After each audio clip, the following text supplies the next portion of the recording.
جیسا کہ آپ سب کے علم میں ہے کہ اللہ جل شانہ نے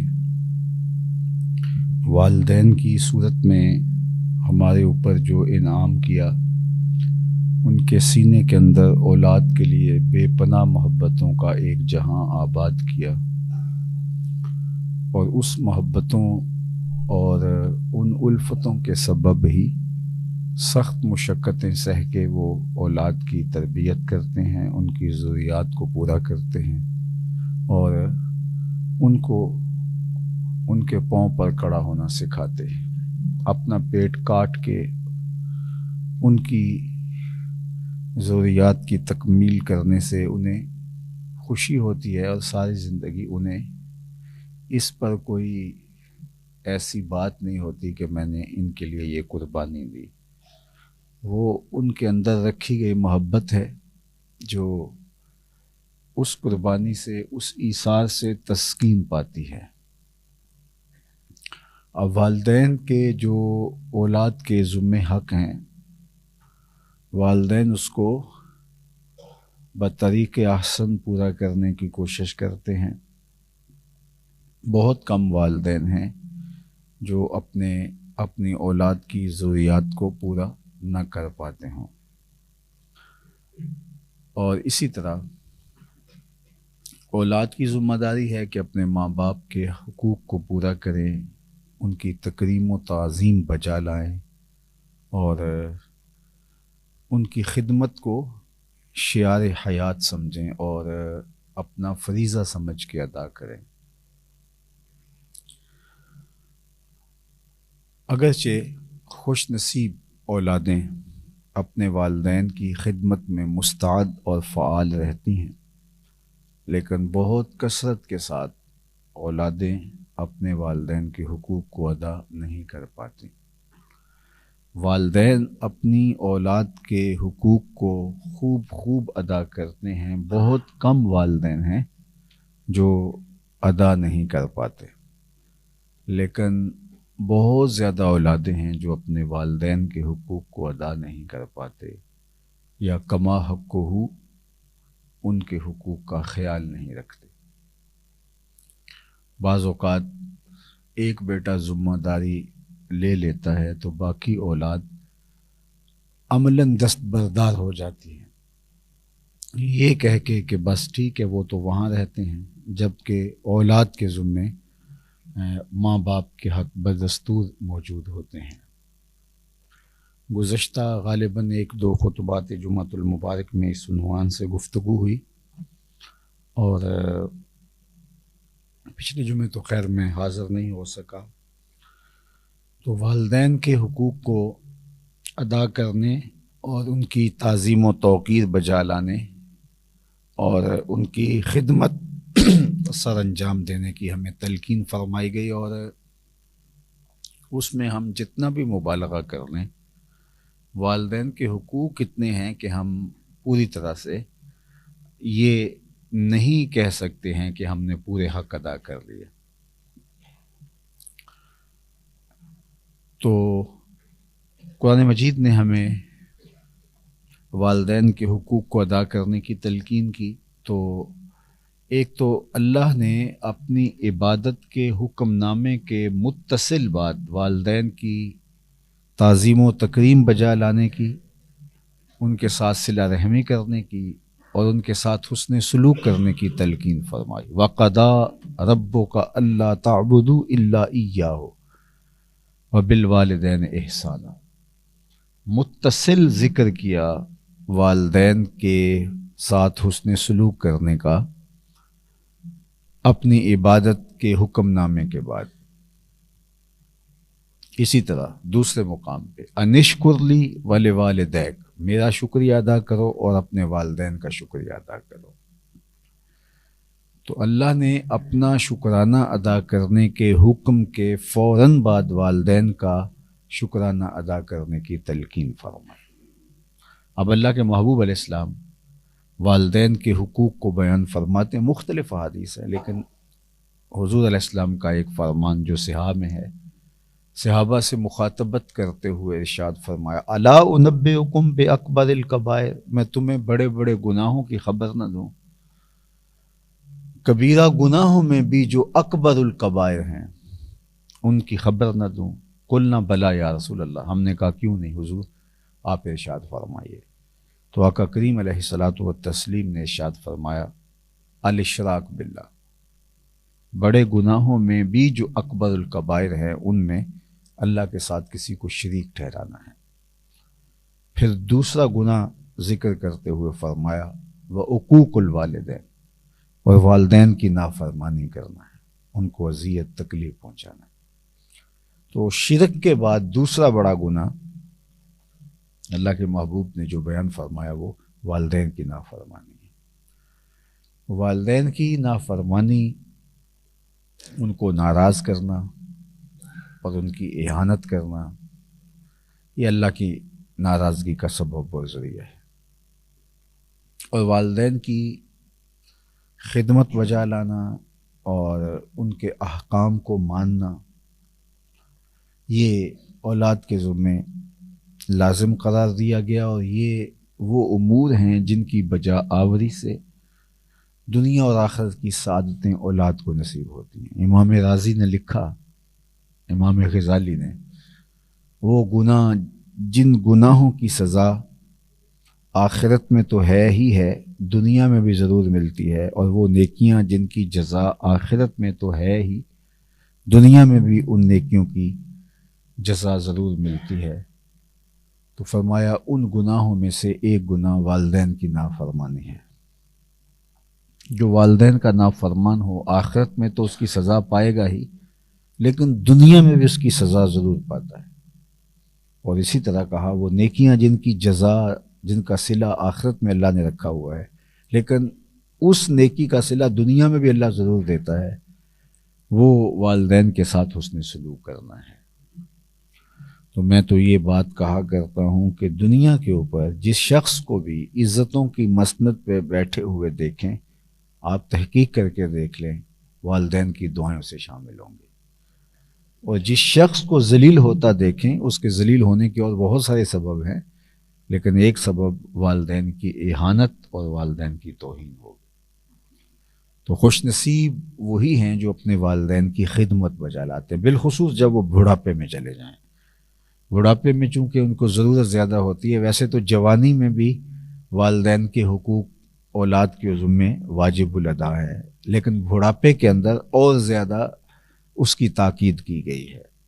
جب دونوں میں سے کوئی ایک یا دونوں بڑھاپے کو پہنچ جائیں تو ان کے سامنے اف تک نہ کہو، کیونکہ ان کی طبیعت میں اس وقت چڑچڑا پن پیدا ہو جاتا ہے، بیماری کی وجہ سے، بڑھاپے کی وجہ سے، اور امور پر گرفت کمزور ہو جانے کی وجہ سے۔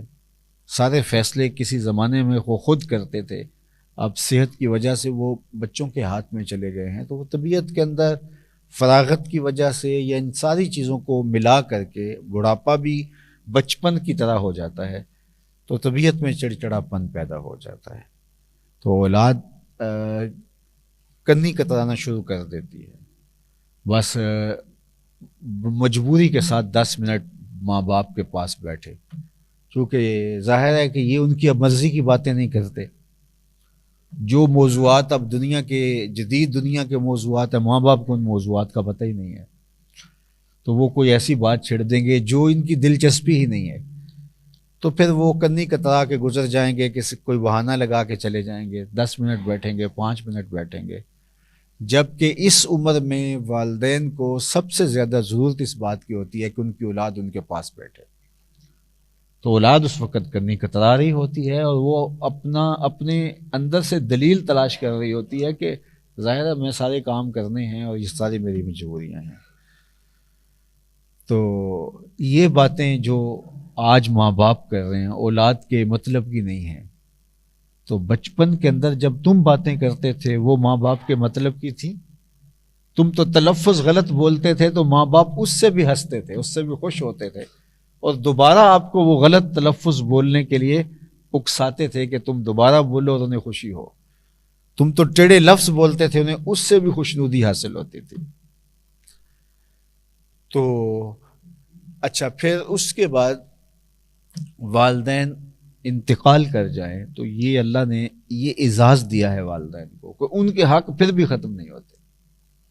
یعنی والدین جوان ہوں پھر بھی اولاد کے ذمے ان کے حق ہیں، والدین بوڑھے ہو جائیں تو پھر اور حق بڑھ جاتے ہیں، اور والدین فوت ہو جائیں تو کچھ حق ایسے ہیں جو اولاد کے ذمے پھر بھی واجب الادا رہتے ہیں۔ ان میں سے پہلا حق الصلاۃ علیہما، ان پر جنازہ پڑھنا، تجہیز و تکفین، تدفین، غسل، یہ ساری چیزیں اس کے زمرے میں آتی ہیں۔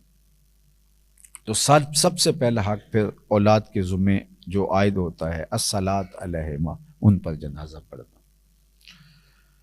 ایسے بد نصیب لوگ بھی ہیں جو اپنے والدین کا جنازہ بھی نہیں پڑھتے۔ آپ کہیں گے کہ نہیں ایسا تو نہیں ہے، ایسا کوئی بدبخت تو نہیں ہو سکتا کہ جو اپنے ماں باپ کا جنازہ نہ پڑھے۔ ایسے کچھ بدبخت لوگوں کو میں جانتا ہوں جنہوں نے اپنے ماں باپ کے جنازوں میں شرکت نہیں کی، اگرچہ یہ خال مثالیں ہیں، لیکن ان بہت سارے لوگوں کو میں جانتا ہوں جو رسماً کھڑے ہوئے ہیں لیکن انہوں نے جنازہ نہیں پڑھا۔ آپ حیران ہو رہے ہوں گے کہ کوئی ایسا شخص بھی ہے کہ جو آئے بھی اور جنازے کی صف میں کھڑا بھی ہو جائے، پڑھے بھی نہ، ضد کی وجہ سے نہیں، اس لیے جنازہ نہیں پڑھا کہ جنازہ آتا نہیں تھا، اور ساری زندگی جس طرح لوگوں کے جنازوں میں جا کے رسماً کھڑے ہو کے واپس آ جاتے تھے، اپنے والدین فوت ہو گئے تو بیٹھ کے یاد تھوڑا کیا ہے، تو جو ساری زندگی لوگوں کو دھوکہ دیا ہے آج وہ اپنے والدین کو بھی دیتا ہے۔ اپنے والد اپنی والدہ کے جنازے کی صف میں کھڑا ہوتا ہے لیکن خاموشی سے کھڑا ہوتا ہے، جنازہ چونکہ آتا ہی نہیں ہے تو لہٰذا رسماً کھڑا ہوتا ہے تاکہ لوگوں کو دکھائیں کہ یہ والدین کا جنازہ پڑھ رہا ہے۔ اور ظاہر ہے جو حساس شخص ہوگا اس کو اس وقت دکھ بھی بڑا ہوتا ہوگا کہ میں کتنا بد نصیب ہوں کہ باپ کے جنازے میں کھڑا ہوں، ماں کے جنازے میں کھڑا ہوں، لیکن میں جنازہ بھی نہیں پڑھ پا رہا۔ لوگوں کو تو نہیں پتا لیکن اسے تو پتا ہے نا کہ وہ کھڑا ہے اور رسماً کھڑا ہے، اور یہ والدین کا مرنے کے بعد اولاد کے ذمے عائد ہونے والا پہلا حق تھا کہ وہ ان پر جنازہ پڑھے۔ تو کس قدر بدبختی ہے اس شخص کی جو اپنے والدین کا، اپنی ماں کا، اپنے باپ کا یہ حق بھی ادا نہیں کر سکتا، اور رسماً صف میں کھڑا ہے اور رسماً صف سے پیچھے ہٹ گیا ہے، اور بعد میں ان کے لیے ایصال ثواب کے لیے بھی اس کو، اس کے خاندان کو، اس کے بچوں کو کوئی توفیق نہیں ہے۔ یہ جو مجھے تو حیرت ہوتی ہے کہ لوگ جب یہ بہت زیادہ اس پہ زور دیتے ہیں کہ بچے بھیجو اور وہ ہم نے پڑھانا ہے، تو آپ کے اتنے بیٹے ہیں، بیٹیاں ہیں، تو آپ کیوں نہیں پڑھتے؟ تو یہ عجیب سی بات ہے، کیونکہ وہ پڑھنا ہی نہیں چاہتے، اپنی اولاد پڑھنا ہی نہیں چاہتے، تو وہ یہ سمجھا کہ شاید چلو وہاں سے بچے اٹھا لائیں اور ہم عہدہ برا ہو جائے، ایسا نہیں ہوتا۔ تو پہلا حق ہے الصلاۃ علیہما، ان پر جنازہ پڑھنا۔ دوسرا حق جو والدین کا اولاد کے ذمے مرنے کے بعد بھی واجب الادا ہے، وہ ہے بر الاصدقاء۔ والد ہے تو اس کے دوستوں کے ساتھ حسن سلوک کرنا، اور ماں ہے تو اس کی سہیلیوں کے ساتھ حسن سلوک کرنا۔ چچا باپ کی جگہ پر ہے، خالہ ماں کی جگہ پر ہے، اسی طرح جو دوست ہیں والد کے، ان کا خیال کرنا۔ حضرت عبداللہ بن عمر رضی اللہ تعالیٰ عنہ سفر پہ جا رہے تھے، تو راستے کے اندر ایک شخص ملا، تو آپ نے رک کر کے اسے پوچھا تو فلاں کا بیٹا ہے؟ اس نے کہا جی۔ تو آپ سواری سے اترے تو اس کو سواری پیش کر دی، کہا آپ اس پہ بیٹھیں، اور اپنا امامہ اتار کے کہا کہ آپ یہ پہن لیجئے، اور چل پڑے۔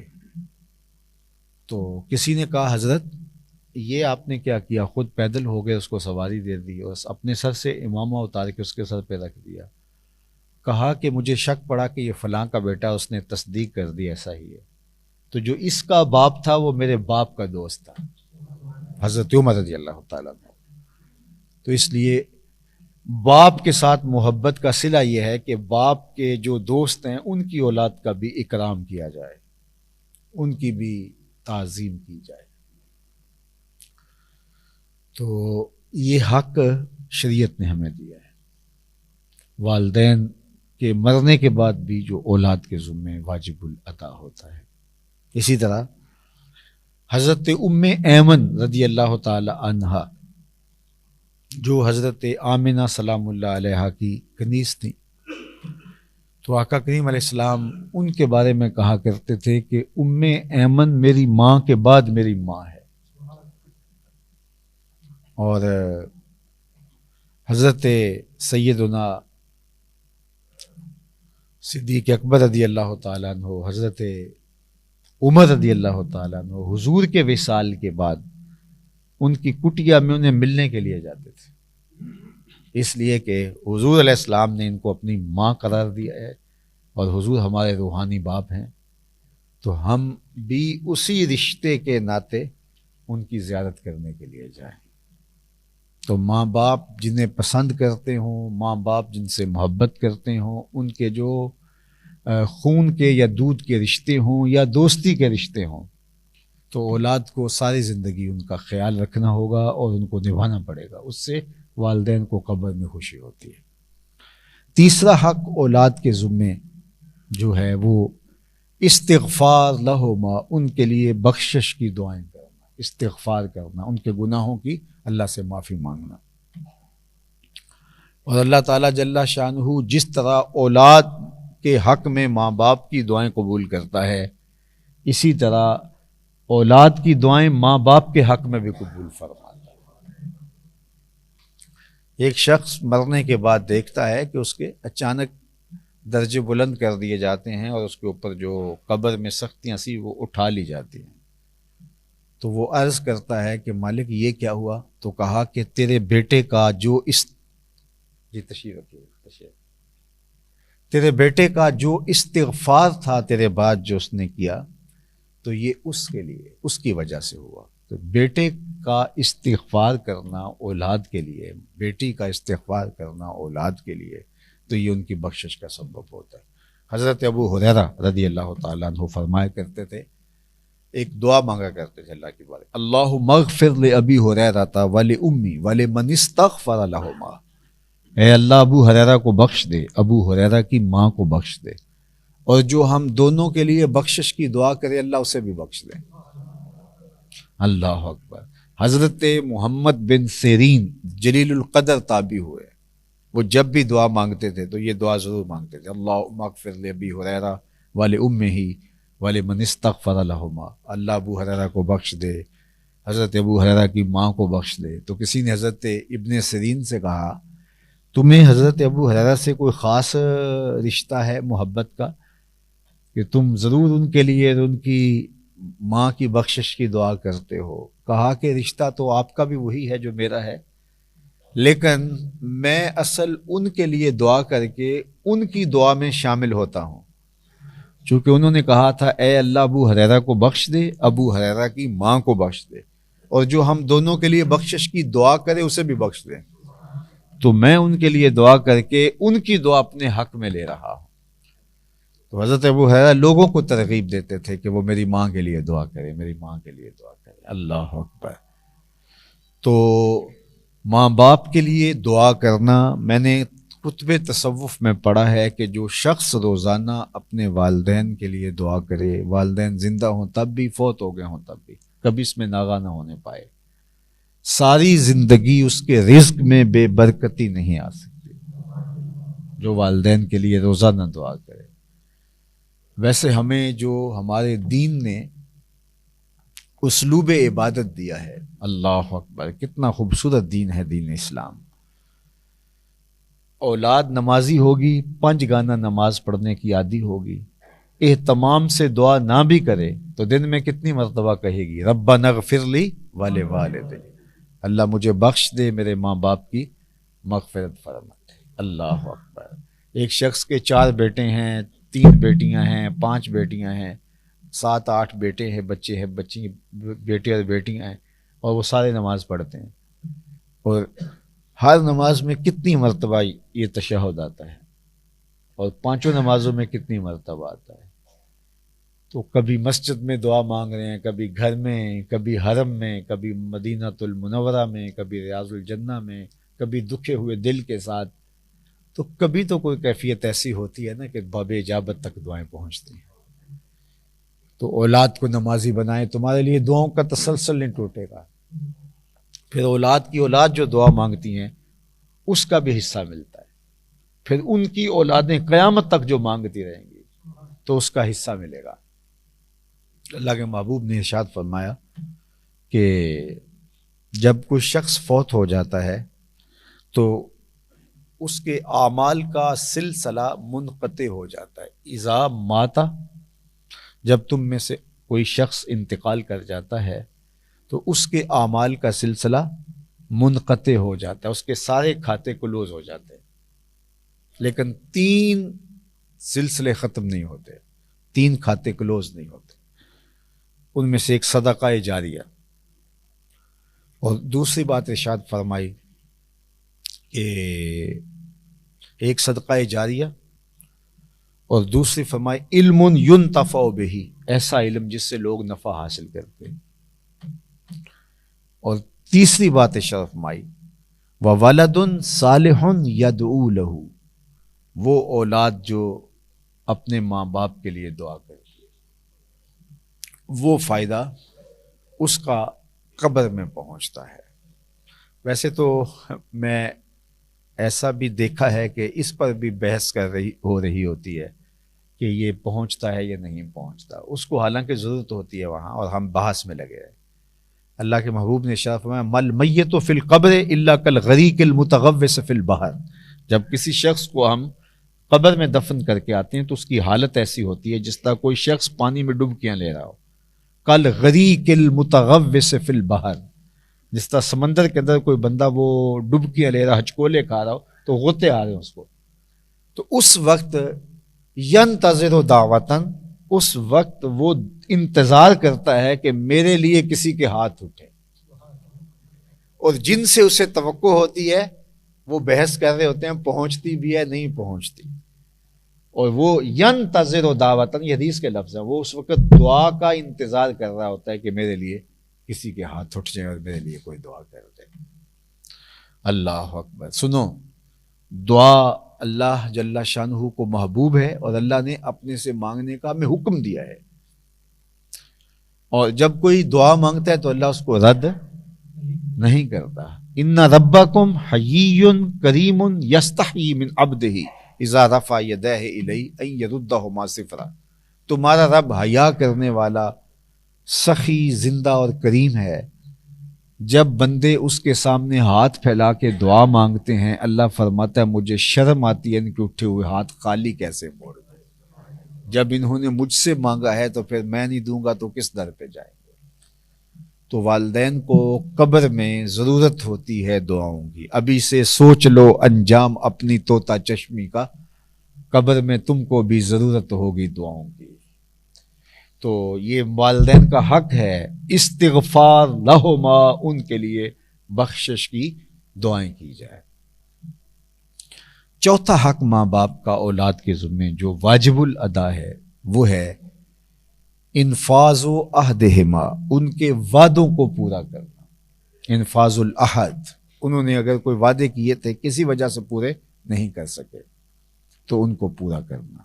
وہ وعدہ اللہ سے تھا، یعنی منت مان چکے تھے، پوری نہیں کر سکے، اور اسی طرح اللہ کے گھر سے کوئی وعدہ تھا کہ اللہ مجھے توفیق دے، اور وہ یا انہوں نے کہا کہ میں یہ کام کر دوں گا، مہلت نہیں ملی تو وہ کام نہیں کر سکے، تو اولاد اس کو پورا کرے۔ اسی طرح اس کے زمرے کے اندر ان کے اچھے اعمال کے تسلسل کو قائم رکھنا۔ مثال کے طور پہ والدین کچھ اچھے کام کیا کرتے تھے، فلاحی کام کیا کرتے تھے، نیک کام کیا کرتے تھے، کچھ غرباء کی ذمہ داری انہوں نے لے رکھی تھی، کمزور رشتہ داروں کا خیال رکھتے تھے، محلے کی مسجد، علاقے کے مدارس کا وہ کچھ ذمہ اپنے ذمے لیے ہوئے تھے۔ اسی طرح مریضوں، اپاہجوں، لاچاروں کی مدد، نصرت انہوں نے اپنے ذمے لے رکھی تھی۔ تو اب انتقال کر گئے تو اگرچہ یہ چیز واجب نہیں ہے، چونکہ وہ ان کا عہد نہیں تھا، ایک معمول تھا، تو جو معمول تھا تو اولاد کا حق ہے کہ اس معمول کو جاری رکھنے کی کوشش کرے اگر ان کے پاس یہ مالی صورتحال موجود ہے۔ یہ مجھے کسی نے بتایا، واللہ عالم کہ یہ صحیح ہے یا غلط ہے، کہ یہ جو البیک ہے وہاں سعودیہ میں، تو یہ جو بیچتے ہیں ایک، تو اس کے بدلے میں ایک درہم جو ہے، ایک ریال جو ہے وہ خیریہ کو دیتے ہیں۔ تو یہ جب فوت ہو گئے وہ اس کے جو مالک تھے، تو خیریہ کا جو ہیڈ تھا اس نے ان کے بیٹوں کو آ کے کہا کہ آپ کے باپ کا یہ معمول تھا، تو کیا آپ بھی اس کو جاری رکھنا چاہیں گے؟ تو انہوں نے کہا کہ ہم جو ہے وہ دو ریال دیا کریں گے۔ تو اللہ کاموں میں برکت ڈالتا ہے، صدقے سے مال کبھی کم نہیں ہوتا۔ تو ماں باپ کے جو اعمال خیر ہیں ان کو جاری رکھا جائے، ان کو تسلسل کو ختم نہ ہونے پائے۔ جو لوگ جڑے ہوئے تھے، جن کے گھر چلتے تھے، جن کے چولہے جلتے تھے، تو جب ماں باپ کے انتقال کے بعد جب وہ ہٹ جائیں گے تو ظاہر ہے کہ وہ بیچارے ایک مشکل میں آ جائیں گے، اور اگر وہ تسلسل جاری رہے گا تو ان کی دعاؤں کا سلسلہ جاری رہے گا۔ ہاں، اگر ماں باپ کے انتقال کے بعد بیٹے آزمائش میں آگے ہیں تو وہ نہیں کر پاتے تو وہ ایک الگ بات ہے، لیکن اگر وہ کر پاتے ہیں تو ان کے ذمہ یہ ہے کہ وہ یہ کریں۔ ماں باپ کا ایک حق بر الاصدقاء، جس طرح کہ میں نے کہا، اس طرح صلہ رحمی کرنا، یہ بھی ماں باپ کا حق ہے۔ ماں باپ کا اولاد کے ذمہ حق یہ ہے کہ ان کے مرنے کے بعد ان کے جو رشتے ہیں ان کو نبھایا جائے، صلہ رحمی کی جائے۔ یہی اچھی معاشرت کی تشکیل کا سبب و ذریعہ ہوتا ہے۔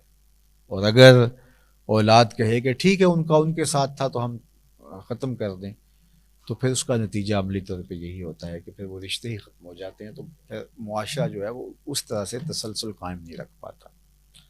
تو ہمارے دین نے ہمیں جو چیزیں سکھائی ہیں والدین کے حوالے سے، تو ان کو پورا کرنا اور اس کا خیال، اس کا لحاظ کرنا۔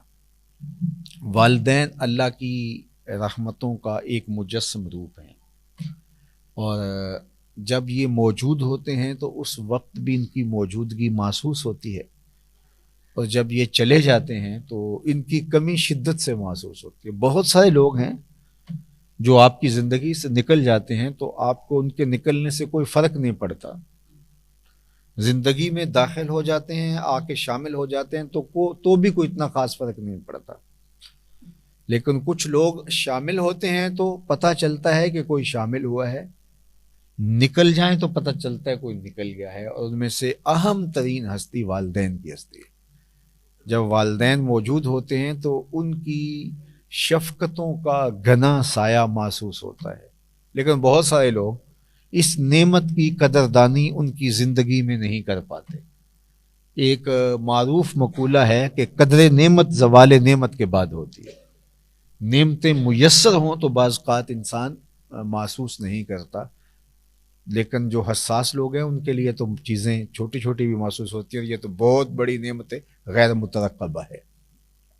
لیکن اگر کوئی بندہ نعمت کے میسر ہونے پہ اس کو محسوس نہیں بھی کر پاتا، لیکن اس کے چھن جانے سے اس کو ضرور محسوس کر پاتا ہے، تو یہ ایک ایسی نعمت ہے کہ ہر طبقہ زندگی سے تعلق رکھنے والا، غریب کے ماں باپ چلے جائیں تو وہ بھی محسوس کرتا ہے، امیر کے چلے جائیں، عالم، تہجد گزار، شب زندہ دار، نیکوکار، جس طرح کا بھی شخص ہو، ماں باپ کی کمی کو باہر، میں اور آپ کیا، ہماری اور آپ کی حیثیت ہی کیا، خود امام الانبیاء نے اس کمی کو محسوس کیا۔ آپ جانتے ہیں کہ حضور پیدا ہوئے تھے تو باپ کا سایہ سر پہ نہیں تھا، صرف والدہ ماجدہ تھیں، اور 6 سال کی عمر میں حضرت آمنہ سلام اللہ علیہا حضور کو لے کے مدینۃ المنورہ گئیں۔ یہ حضور کا ننیال تھا، اور وہاں کچھ دن گزارنے کے بعد جب واپس حضور مکہ المکرمہ آ رہے تھے تو راستے میں ابوا کے مقام پر حضرت آمنہ کی طبیعت خراب ہو گئی، اور انہیں لگا کہ یہ میرا بخار جان لیوا ثابت ہوگا، تو انہوں نے ام ایمن کو، جس کا بھی ذکر ہوا، یہ حضرت آمنہ سلام اللہ علیہا کی کنیز تھی، تو ان کو کہا کہ میرے بیٹے کو بحفاظت امیر قریش عبد المطلب تک پہنچا دینا۔ اور پھر حضور کے سر پہ حضرت آمنہ نے صحرا میں ابوا کے مقام پر ہاتھ رکھا. پھر حضور علیہ السلام سے وہ کوئی بات کرنا چاہ رہی تھی لیکن ضبط کے بندھن ٹوٹ گئے اور آنکھیں آنسوں سے بھر گئیں. لیکن جو چند جملے کہے وہ تاریخ نے محفوظ کر لیے. سیرت کی سب سے پہلی کتاب جو ہمیں دستیاب ہوئی وہ ہے سیرت ابن ہشام. اس سیرت میں آج بھی یہ واقعہ موجود ہے، اور اس کے علاوہ بھی سیرت کی جتنی بھی کتابیں دستیاب ہیں تقریباً حضور علیہ السلام کے بچپن کے حالات میں یہ واقعہ مذکور ہے. تو 6 سال کی عمر تھی حضور علیہ السلام کی. حضرت آمنہ سلام اللہ علیہ کو سخت بخار ہو گیا، انہیں لگا کہ یہ بخار جان لیوا ثابت ہوگا اور اب میں اس دنیا سے کوچ کرنے والی ہوں. تو حضرت برکہ کو یعنی ام ایمن کو وصیت کی کہ میرے اس بیٹے کو بحفاظت امیر قریش پہنچا دینا. اور پھر حضور کے سر پہ ہاتھ رکھا. کچھ کہنا چاہ رہی تھیں، ضبط کے بندھن ٹوٹ گئے، لیکن جو کہا وہ تاریخ نے محفوظ کیا. کہا بیٹا ہر نئی چیز نے پرانا ہو جانا ہے، ہر باقی نے فنا ہو جانا. میں بھی جا رہی ہوں. وہ ذکر باق و ولد تو توہرا، لیکن میرا ذکر نہیں مٹے گا اس لیے کہ تیرے جیسا ستھرا بیٹا چھوڑ کے جا رہی ہے. جن ماؤں کے بیٹے اتنے اچھے ہوں ان ماؤں کا ذکر نہیں مٹا کرتا. یہ آخری لفظ تھے سیدہ آمنہ سلام اللہ علیہ کہ سانس ٹوٹ گئی. اور حضور 6 سال کی عمر میں تھے، ماں سے لپٹ گئے اور بار بار کہتے تھے امی آپ آگے بولتی نہیں، لیکن خاموش ہو گیا تھا چمن بولتا. پھر وہیں ابوا میں ہی سیدہ آمنہ کی تدفین کی گئی اور حضور نے معاونت کی ام ایمن کی. پھر حضور کی قبر پر، حضرت آمنہ کی قبر پر چھوٹے چھوٹے پتھر کے ٹکڑے رکھ دیے. تجھے کن پھولوں سے ہم کفن دیں، تو جدا ہی ایسے موسموں میں ہوا جب درختوں کے ہاتھ پھولوں سے خالی تھے. پھر الوداع کہہ کے ام ایمن کے ساتھ سواری پہ بیٹھ گئے اور امیر قریش کو آ کے ام ایمن نے بتایا حضرت عبد المطلب کو کہ آپ کی بہو راستے میں انتقال کر گئی اور ہم دفن کرائے ہیں. تو حضور کو آغوش میں لے کر حضرت عبد المطلب بہت روئے.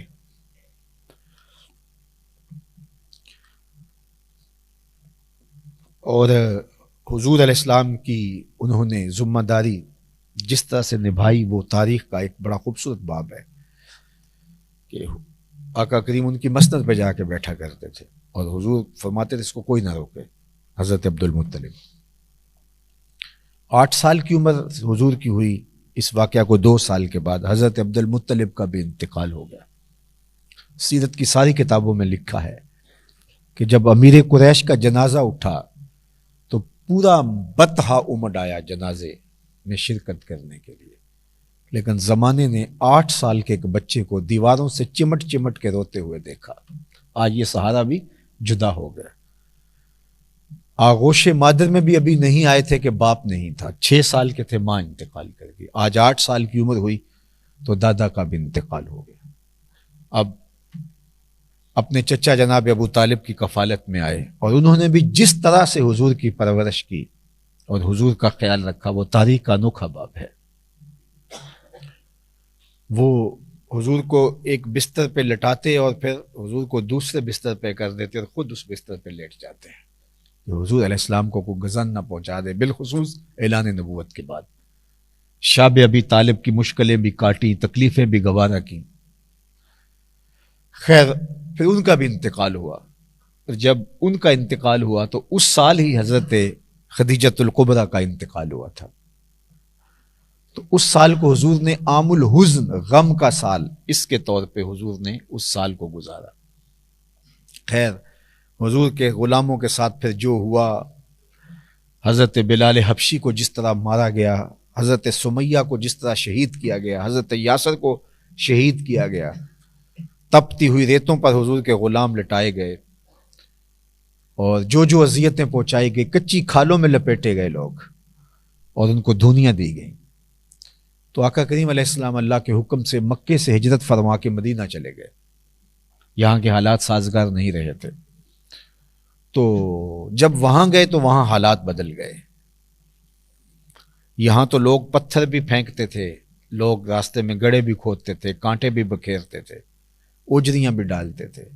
مدینۃ المنورہ کا ماحول کیا ہے؟ قرآن نازل ہوتا ہے، اے ایمان والو میرے نبی کی آواز سے آواز بھی اونچی نہ کرنا. گیا وہ دور کہ جب لوگ پتھر پھینکتے تھے. تمہارا لہجہ بھی بلند نہیں ہونا چاہیے۔ سورہ المجادلہ اٹھائیے، اے ایمان والو میرے نبی سے سرگوشی کرنا چاہتے ہو، کوئی بات پوچھنا چاہتے ہو تو ایسے ہی نہ چلے آنا، پہلے گھر جانا، صدقہ لینا، فقیر ڈھونڈنا، خیرات کرنا، پھر میرے نبی کی چوکھٹ پہ آنا، تمہیں پتہ چلے کتنی اونچی بارگاہ میں حاضری ہو رہی ہے۔ اللہ اکبر۔ اب یہ حالات ہیں تو حضور حجرہ انور سے نکلے عشاء کی نماز پڑھانے کے لیے۔ الحاوی للفتاوی کے اندر امام سیوطی نے اس واقعہ کو لکھا ہے۔ تو حضور حجرے سے نکلے تو تا حد نظر صحابہ تھے، جو ہی حضور علیہ السلام کو صحابہ نے دیکھا تو ادب سے کھڑے ہو گئے، تو اس محبت کو دیکھا تو چشمان رحمت سے آنسو چھلکنے لگے، اور پھر حضور مصلی پہ کھڑے ہو گئے اور کچھ ارشاد فرمایا۔ تو امام سیوطی نے اس کا ذکر کیا، حضور کی آنکھیں نمناک تھیں، چھلک رہی تھیں، اور پھر حضور نے کہا لو ادرکت والدیہ او احدہما، کاش آج میرے ماں باپ زندہ ہوتے، کم از کم میری ماں ہی زندہ ہوتی، وَأَنَا أُصَلِّي صَلَاةَ الْعِشَاء، اور میں لوگوں کو نماز عشاء پڑھا رہا ہوتا، وَأَقْرَأُ فِيهَا بِفَاتِحَةِ الْكِتَابِ، اور اس میں سورہ فاتحہ کی تلاوت چل رہی ہوتی، اور میری ماں کو میرے ساتھ کوئی کام یاد آ جاتا، وہ دروازے پر آتی، پردہ ہٹاتی اور مجھے بیٹا کہہ کے آواز دیتی، فرمایا لوگوں نماز چھوڑ کے پہلے ماں کی بات کو سن لیتا۔ تو ماں تو پھر ماں ہوتی ہے۔ ماں اللہ نے ایک ایسا رحمتوں کا روپ بنایا، زندگی کا کوئی بھی مرحلہ ہو آپ کو ماں کبھی بھی فراموش نہیں ہوتی، باپ کبھی بھی فراموش نہیں ہوتا۔ تو خوش نصیب لوگ اپنے ماں باپ کے لیے دعاؤں کے سلسلے کو کبھی بھی موقوف نہیں کرتے، اور بد نصیب لوگ اپنے ماں باپ کو دنیا میں اذیتیں دے کے اس دنیا کو بھی جہنم بنا لیتے ہیں اور آخرت کے عذابوں کے بھی مستحق ہو جاتے ہیں۔ اللہ ہمیں والدین کی قدردانی کی توفیق عطا فرمائے۔